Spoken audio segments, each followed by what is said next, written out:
When I was really young, I always wanted to go to the Olympics, like probably 5 or 6. Kind of thought it was going to be gymnastics. My body had a different plan.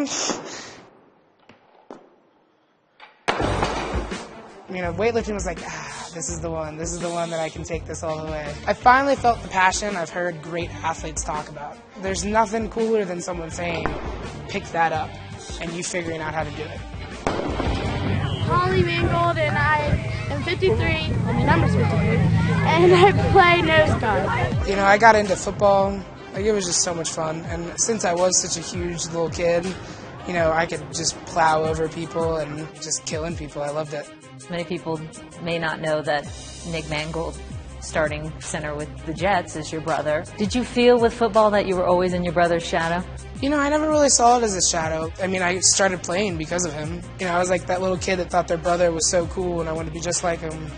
What was that like, though, playing a sport that is mostly played by men? Old men hated me. I was an abomination, you know? It was like other teams and fathers that were like, the world is ending. You weren't just like a kicker. You were an offensive lineman, yeah. Offensive line woman. I was a huge offensive lineman, you know? And I was knocking their little sons over, so they weren't very happy with me. So how did you then originally get into weightlifting? I remember one day in the weight room, my football coach said, "You're pretty strong for a girl," which I'm pretty sure might have been a backhanded compliment, but I took it and ran with it and got into powerlifting. Power, power, power, power, power, power, power, power! Go, Holly, go! Go, Holly, yeah! I've always wanted to go to the Olympics ever since I was young, and I thought, well, powerlifting isn't going to take me there, but Olympic weightlifting will. So I decided to switch over. People in weightlifting really put me down when I first came in, because I was huge. And they were like, oh, this makes weightlifting look so bad, you know, such a huge, slow, fat girl. You're 5'8", 350 pounds.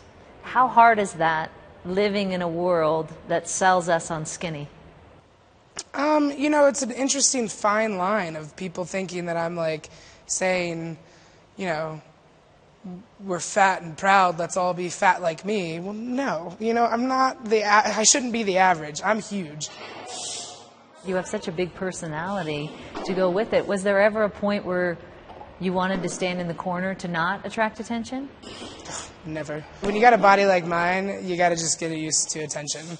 So like when you walk around a room and like a whole bunch of people stare at you, a lot of girls, they feel really self-conscious, like maybe they got something on their face. Usually I think people are staring at me because, you know, I look sexy. So obviously they're just checking me out.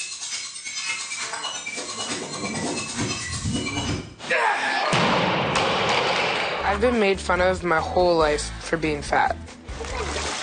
But I've always been big and I always will be big. Get a ball! So why not love the way you look if there's no changing it? Do it toe time! Go! Ready? I'm a big person with a big personality, and if you don't like it, you can get out of here. What prompted you to do MTV's True Life? I just really wanted to spread weightlifting because I loved it, and I thought if other people saw it, they'd love it too. I hadn't really done that much in Olympic weightlifting yet, so I was kind of thinking this might be a curse.